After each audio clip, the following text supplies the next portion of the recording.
Opay na aga aton nga tanan hano. Tanan nga mga kabugtuan, kasangkayan, dida nga ada ha summer lady yan na. Summer lady. Dire, may dala ko i-share.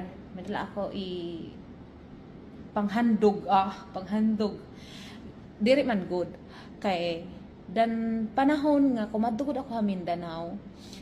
Ambot la kay as in mahikakalasan ka ba na pag makabati ka haira na sumiring ka na waray, masiring hira dayon, ay mga isog ito hira. Ay, kuyaw kay ka mga gahi kay na sila ba?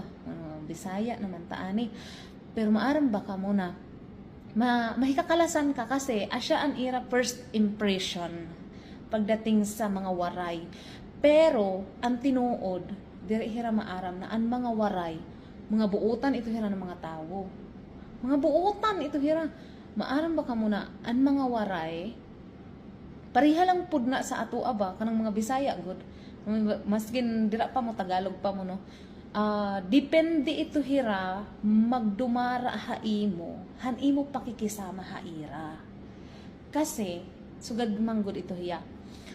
Ang mga turista naton, pag napakadto hira ha, summer lady, pag kumadto hira, danay mga fiesta, mga patron, uso manggod ito dito ang patron kanan ko. Bisan ano-ano lang ang patron ba, ha?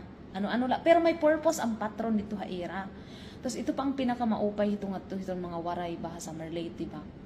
Kay pag patron, imbitahon kanira bisan diri kanira kilala, tapos welcome kahit ira balay. Tapos ito pa ang usa sa mga karakteristik ng mga waray kay pag umaro ka hin tubig bisan diri kanira kilala, tatagan kanira. Umaro ka hin pagkaon bisan diri kanira kilala, tatagan kanira. Umaro ka hin kwarta, syempre papakianhan ka na hito kung diin nimo gagamiton. Pwede ka lagi hapon nila tagan. Oo, asya ito hira ka mga buutan ba.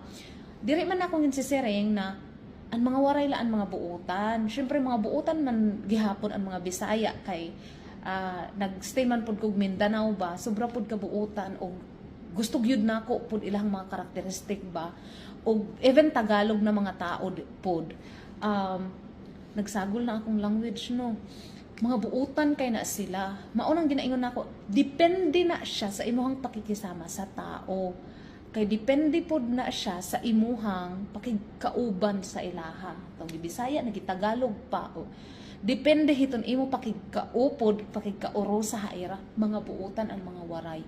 Kaya itong mga tao nga masiring na, ay waray ito, maisog ito, banginian, tigbason ka na ba? Huy, nanigbas naman inihiya. Diri ka titigbason kung waray gud dahilan.